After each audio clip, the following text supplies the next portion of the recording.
वहाँ पर अपने गांव में दोनों स्कूल हैं, कन्नड़ में है, मराठी में है। तो मैं और आचार्य जी कन्नड़ में पढ़े हैं और समय सागर और योग सागर मराठी में पढ़े हैं। और एक बहन मराठी में, एक बहन कन्नड़ में, मतलब 50-50 कर दी।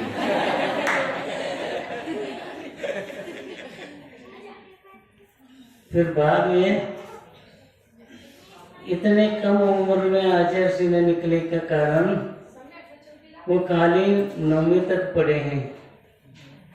तो एक बार ऐसा हो गया कि हम दोनों साइकिल पर से अपने गांव के पास हाई स्कूल बेटका गांव है, वहाँ पर एक ही साइकिल पर बैठ के जाते थे। मैं पीछे बैठा, वो आगे चलाते थे क्योंकि वो मेरे से थोड़ा तगड़े थे। तो एक दिन क्या हुआ, एक दिन मेरे बाहर गांव जाना था, तो मैंने कहा उनसे, देखो खेत पर जाओ, कितने मतलब रोजगार ये रहते हैं ना, उनको क्या कहते हैं आप? हाँ हाँ रोजगार, हाँ कितने रहते हैं तो देख के आना, मजदूर लोग कितने आते हैं। तो हाँ कर दे, ये किताब बगल में रख लिए और निकल गए। वहाँ जाके देखते हैं, गिनते हैं, 12 थे। तो जाके एक पेड़ के नीचे किताब लेके पढ़ते बैठ गए। शाम आ गए, मैं भी आ गया बाहर से। तो पूछता हूँ, खेत गए थे क्या? हाँ गया था।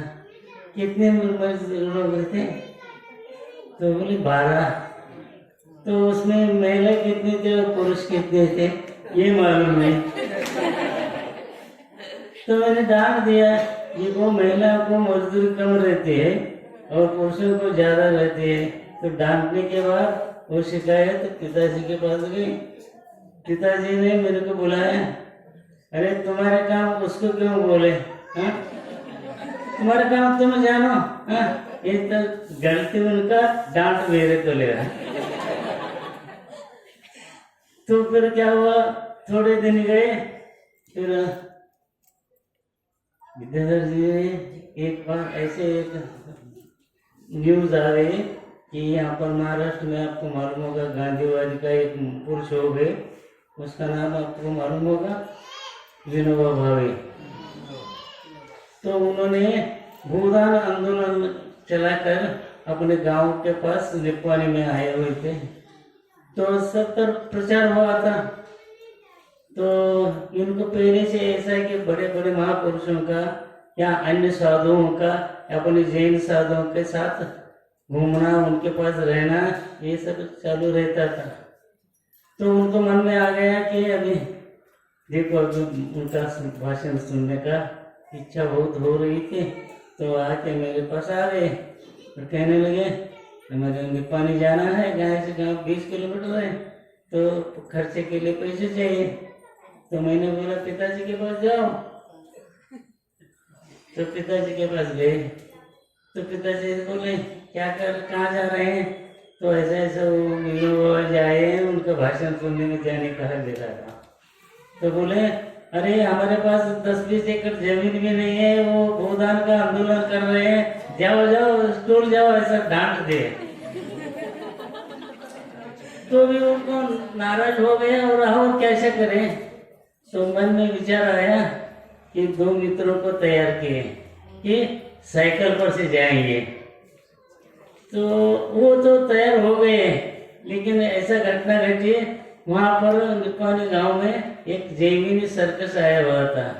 उसका सर्च लाइट अपने गांव की तरफ आ जाता था रात में। तो वो मित्र बोले, हम के भाषण सुनने नहीं जाएंगे, हम सर्कस देखने जाएंगे। तो कोई बात नहीं, साथ तो होंगे, इसलिए वो सभी लोग साइकिल से निकल गए। वहाँ जाके उन्होंने भाषण सुनने गए आचार्य विद्यासागर थे, और वो मित्र दर्शन सर्कस देखने गए। फिर आए दूसरे दिन स्कूल ही नहीं गए, तीसरे दिन भी स्कूल नहीं गए, चौथे दिन पिताजी ने डांटने लगे, क्यों स्कूल क्यों नहीं जा रहे? तो वो बोले, अभी मैंने ऐसे महापुरुषों का मैंने भाषण सुना, उन्होंने अपना जीवन ही दूसरों के लिए समर्पित कर रहा है, तो मेरे को लौकिक शिक्षण इतना ही बस है, हम दूसरों के लिए भी कुछ काम करेंगे। तो डांटने के बाद फिर 4 दिन गुल हो गए। कहाँ? साधुओं के पास जाना, वो अन्य साधु क्यों न हो, निंगायत हो और किसी का भी हो, तो उनके पास जाना। और कोई पॉलिटिकल नेता वगैरह आए तो एक बार सांगली में नेहरू जी आए थे, उनका भाषण सुनने भी जाया करते थे। ऐसा करते करते 4 दिन में उन्होंने गुल हो गया। तो फिर घर में लोग क्या किए, उसका कोई खबर लेना ही बंद कर दिए, क्या कुछ भी हो कैसे भी हो। पर बस मम्मी ने कहा कि ऐसे क्यों कह रहे हैं, उसको डांटते नहीं क्यों? अरे भाई, उनके दोस्त लोगों को देखो, कितने वो बीड़ी पीते हैं, सिगरेट पीते हैं, सब नशा करते हैं, ऐसा तो ये नहीं कर रहा है। हाँ, कुछ भी हो, तुम्हारा काम तुम जानो, उसका काम वो जाने दो। ठीक है, मैं बोला। तो कोई उसका खबर ले लेते, भोजन के लिए साथ में भी नहीं बैठते थे। वो अपनी माँ के साथ कभी भोजन करता है, कब जाता है, किसी को मालूम ही नहीं।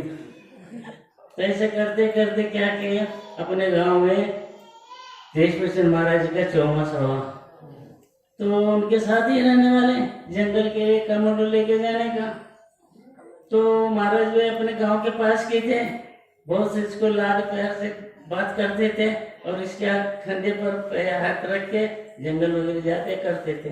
तो ज्यादा घनिष्ठ हो गया था संबंध। तो फिर इनको मन में आया कि हमको तो किसी के पास तो आत्मा का कल्याण करवा लेना चाहिए। तो समझ ले, अभी क्या बोले, बिना बोले वहाँ पर खानिया में जयपुर में उनका चौमासा चल रहा था, तो उधर निकल गए बिना बोले। तो समझ लिए 4 दिन के बाद वहाँ से पत्र आया। वो पत्र में लिखा था, अपन पिताजी के नाम से आया था, आपका बेटा हमारे पास है और ब्रह्म से व्रत लिया है और संस्कृत वगैरह अध्ययन कर रहा है, तो मसा होने के बाद घर वापस आएगा। तो कोई बुलाने के लिए कोई नहीं है, पढ़ना तो कर रहा है, पढ़ाना कर रहे हैं तो करने दो, फिर बाद में आएगा 4 महीने के बाद। फिर चौमासा खत्म हो गया। तो फिर क्या हुआ, वहां से बिहार चल रहा, तो वहां से अजमेर आ गए। अजमेर आने के बाद इनको पहले से पढ़ने का बहुत ये इच्छा थी, तो उन्होंने वहाँ पर एक पंडित जी बैठे थे, वो संस्कृत पंडित के विद्या कुमार सेठी करके थे। उनको थोड़ा सा 8 दिन रुके तो परिचय हो गया। और आपके जैसे एक श्रावक का भी परिचय हुआ था। तो क्या किया, इतना होने के उपरांत फिर वापस बिहार चालू हो गया। तो डोली पकड़ते थे, कहिए पीछे आगे, ऐसा होते हुए बीच में गए, कर्नाटक में आ गए। तो वहाँ पर होता है ना, बिहार में होता है, तो कई लोग इतना पैसा आहार के लिए दिए, उतना ये व्यवस्था के लिए, ऐसा पैसा इकट्ठा होने लगे। तो गुरुजी ने क्या किया, इनको फाइनेंस डिपार्टमेंट इसके हाथ में दे दी।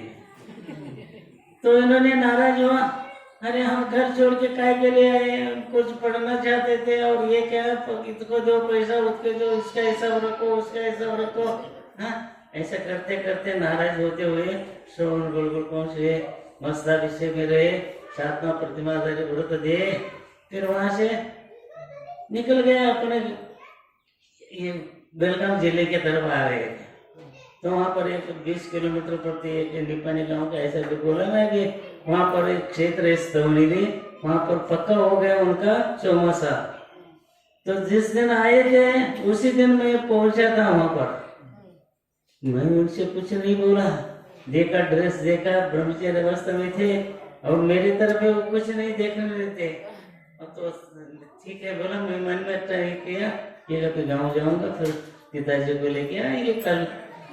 तो वापस गाँव गया, तो उसी दिन उन्होंने वहां से गांव छोड़ दिए। गुरु को बोले, महाराज जी अभी अपने भाई आए थे और कल को आप पिताजी को लेके आएंगे। हमारे पिताजी बहुत जिद्दी है, बहुत जिद्दी क्रोधी है, आपको उलट सुलट कुछ भी बोलेंगे और मेरे को जबरदस्ती घर ले जाएंगे, मैं कुछ नहीं रहता। अरे मैं समझा दूंगा उनसे। नहीं तो फिर कहाँ जाना चाहते हैं? मैं उत्तर भारत जाना चाहता हूँ।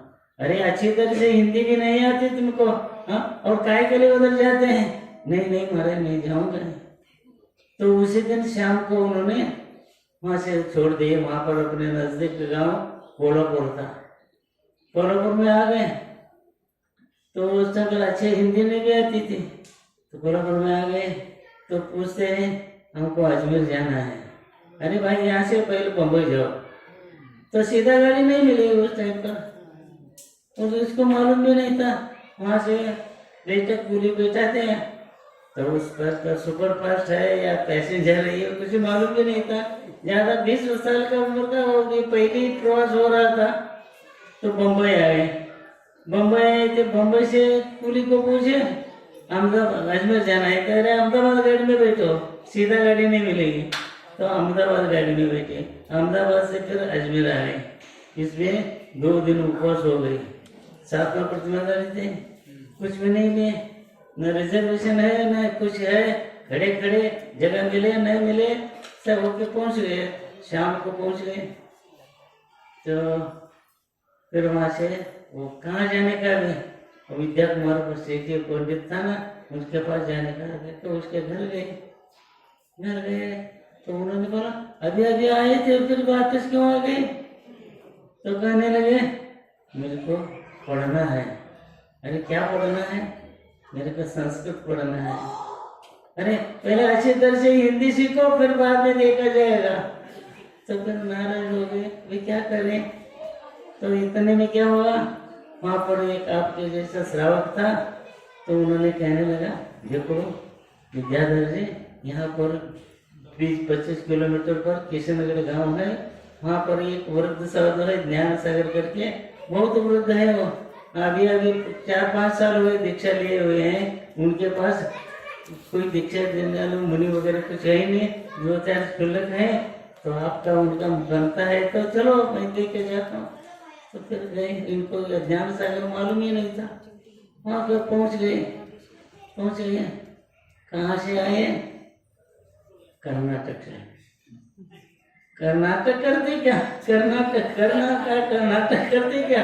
नहीं महाराज। तो क्या नाम है तुम्हारा? मेरा नाम विद्याधर है।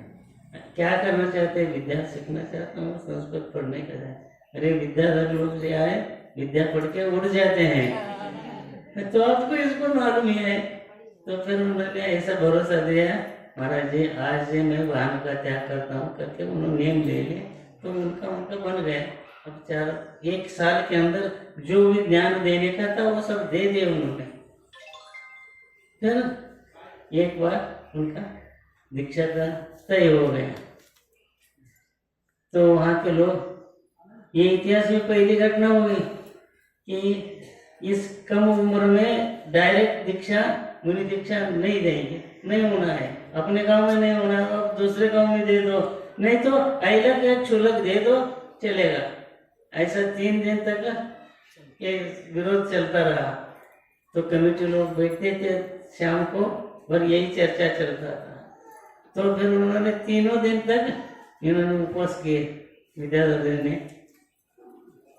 तो फिर लास्ट में क्या हुआ, सब कमेटी को बुलाए, गुरु महाराज ने कहने लगे आपको देना है, करना है क्या ये गांव में या नहीं तो मैं जंगल में जाके दे दूंगा।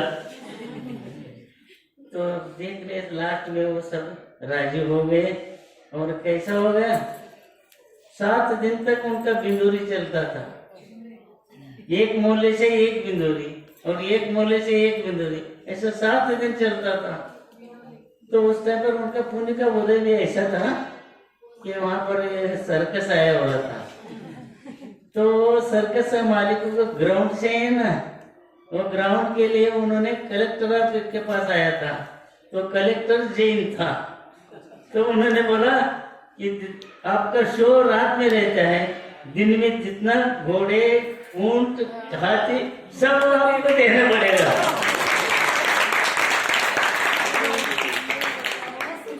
तो एक एक मोहल्ले से एक एक बिलोरी निकलती थी हाथी घोड़े के साथ। तो 4 दिन पहले अपने घर में ये टेलीग्राम आया। उस टाइम पर खत आने में बहुत देर लगती थी, तो फोन वगैरह नहीं थे उस टाइम पर। टेलीग्राम आया तो टेलीग्राम में क्या लिखा था मैं पढ़ लिया। ये अंग्रेजी में रहते थे वो। विद्याधर जी गोइमा 13 ज्ञानेश्वरी दीक्षा 13 जून 1968 ऐसा लिखा था। तो पढ़ लिया, जाके पिताजी के पास दे दिया। पिताजी ने देख लिया क्या लिखा है, ऐसा ऐसा दीक्षा होने वाला है।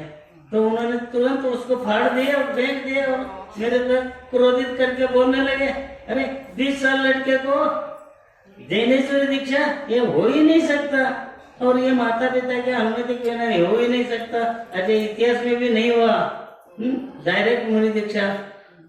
तो ऐसा हो के तो इधर माँ रो रही है, बहनें रो रही हैं, ये दोनों भाई छोटे भाई मुख दर्शक बनकर कोने में खड़े थे। तो मैंने समझ लिया अब मेरा दाल यहाँ गलने वाला नहीं है, अब क्या करें। इनका स्वभाव तो मैं जानता था, अब तो मेरे को तो भी अवश्य जाना ही चाहिए। तो फिर क्या करें, ना बिन बोले 2 ये कपड़े जोड़ी ले लिए। और मेरा भी जीवन में पहले ही प्रवास था इतना लंबा। नहीं कहाँ का 22 साल का था, ये 20 साल के कुछ नहीं हिंदी आती ना, प्योर मराठी आती है ना कन्नड़ी आती है। तो फिर मैं ऐसा भी करते करते स्टेशन पर आ गया। तो उस टाइम पर कैसे कोयले के गाड़ी थे, तो धुआं करके बस कपड़े सब खड़े हो गए थे। एक ही जोड़ी था। तो स्टेशन पर उतर के बदल लिया, हाथ पाथ धो लिया, बाहर आया। एक आदमी से पूछा, देखो भाई यहाँ जैन मंदिर कहाँ है? तो उन्होंने बोला सीधा जाओ, यहाँ नशिया मिलेगा। अरे नशिया मतलब क्या होता है, मेरे को मालूम नहीं, क्या करना। फिर थोड़ा आगे गया तो क्या हुआ, एक बैंड बजा आ रहे थे, बाजा बजाते हुए। एक आधा किलोमीटर तक था ये, जैसे आप लोगों ने अगवानी करते हैं ना वैसा। पहले घोड़े आ गए, फिर एक बैंड बजा, और फिर ऊंट, फिर बाद में एक बजा, फिर हाँ नहीं हाथी नहीं ऊंट आ गए, ऊंट के बाद रथ आ गए। ऐसा हो गया आधा किलोमीटर पूरा रोड गच भीड़ भरी थी। तो मैंने बाजू में एक चबूतर पे खड़ा रहा, एक महिला से पूछा ये क्या है? ये बिंदुरी है बोल रहे। अरे बिंदुरी समझता नहीं था बिंदुरी क्या होती है, और राजस्थान भाषा में बोल रहे। तो मैंने समझ लिया किसी सेठ लड़के का शादी होगा। तो फिर बाद में लास्ट में हाथी आ गई, हाथी पर बैठा हुआ देखा मैंने। अरे घने बाल बड़े थे, और उसके पीछे उनके पीछे जो उद्या कुमार शेट्टी बैठे हुए थे। तो उन्होंने कहने लगे थे देख रहे सभी, देखे तो कितना सुहाना दृश्य है, लेकिन दक्षिण से आपके कोई नहीं आए, ऐसा बोले थे। इतने में वहां पहुंच गया, देखा अब इनको मिले कैसा, हम इतनी भीड़ थी क्या करे अभी। तो हाथी के सामने ऐसे नौजवान लड़के डांस कर रहे थे, नृत्य कर रहे थे, तो उसी के अंदर घुस गया। तो मैं उस टाइम पर टोपी पहनता था, तो मेरे को देख के वो टोपी पहचान ले, एक ही टोपी वाला था। तो देख लिया, तो वो पीछे शास्त्री को बोला हमारे भाई आए हैं।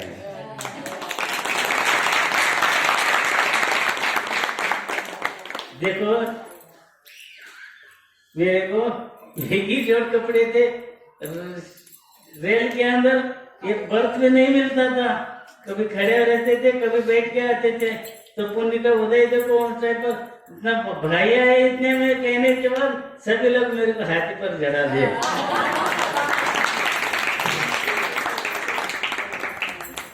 फिर ऐसा दिन चलता रहा, तो आधे घंटे के अंदर समाप्त हो गया। तब तक वो खबर गुरु महाराज को मिले कि दक्षिण से उनका भाई आया है। तो मैं जाके महाराज जी से नमस्कार किया।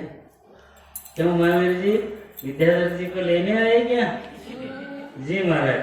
तो वहाँ बैठे, जाओ पूछो उनसे। तो पास में एक बच्चे थे, वो जाके बोला मैं, देखो विद्याधर जी घर में सब अशांति बढ़ गई है, मार हो रही है, पिताजी क्रोधित हो गए हैं, मैं बिना बोले आया हूँ, अब के बाद मेरे साथ चलो वापस, फिर बाद में आप कैसे भी समझो वैसा करो। तब तक अभी गुरु महाराज ने बीच में कहे, देखो महावीर जी प्रत्येक जीव अपने आत्मा कल्याण करने के लिए स्वतंत्र है। तो मैंने मौन रहा। तब विद्याधर से बोल रहे, देखो भैया जी आप तो इस कुटुंब के मुखिया हैं, मैं आप पिताजी का स्वभाव को जानता हूँ, आप अच्छे तरह से माता पिता का सेवा करना और दो भाइयों को अच्छे तरह से पढ़ाना, और अंत में ये ध्यान रखना कि इस मुनि देश से ही इस भव से पार होना है।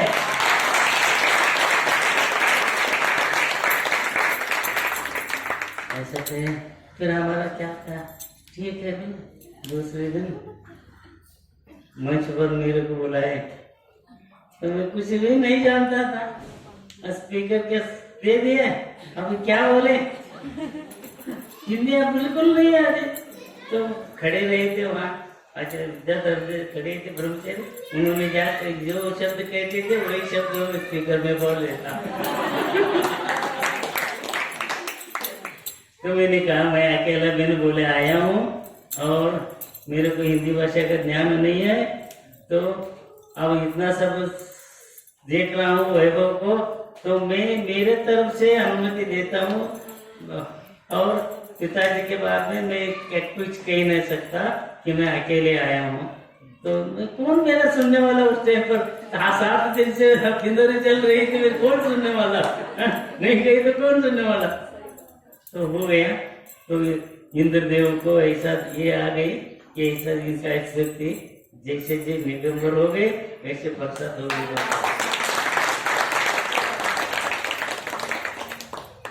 फिर वहीं 4 दिन रुक के मैं वापस घर आया। तो जब फोटो लाए थे वो सब दिखाया, फिर पिताजी सब रोने लगे, करने लगे, सब कुछ हो गया। फिर चौका लेके वापस आ गए यहाँ पर।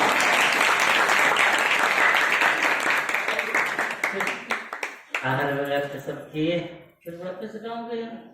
वहाँ में गाने के बाद क्या होगा, तो उस टाइम पर खेती का जिम्मेदारी मेरे के ऊपर थे, इतना सुविधा उस टाइम पर नहीं थे। एक साइकिल थे तो आज का स्कूटर ले जैसा बहुत से लोग देखने आते थे, साइकिल है के बाद। तो मैं उन्होंने छोड़ दिया, तो मैं भी स्कूल बंद कर दिया उस टाइम पर। तो खेती का काम देखना पड़ा। तो एक दिन ऐसा हुआ, मेरे को घटना ऐसा घटी कि क्या बताए, हमें कोई भाषा का ज्ञान नहीं था। तो एक दिन क्या हुआ, खेती से ज्वार लेके आए थे और हमने आंगन में बिछा दिए थे सूखने के लिए। तो घर के सामने पोस्ट ऑफिस था। तो एक अनपढ़ आदमी क्या किया, मनी ऑर्डर करने का था 50 रुपया। तो उन्होंने एक फार्म लिया, 5 पैसे 10 पैसे का एक फार्म मिलता था, वो अंग्रेजी में लिखा था। तो आके बोले कि इसको भर दो, मेरे को मनी ऑर्डर करना है। तो मैंने लिख दिया। तो कितना 9th में था भी उस टाइम पर, मैं ज्यादा ही अंग्रेजी, उस टाइम पर 2 टाइम स्कूल चलते थे, सुबह 8 से 12 बजे तक और 2 बजे से 5 बजे तक ये अपना प्राइमरी स्कूल का चलता था। कभी हमें डेस्क के ऊपर बैठे नहीं थे, सब जमीन के ऊपर बैठते थे। ऐसा होता था उस टाइम पर। और साल भर पूरा साल एक ही मास्टर रहता था।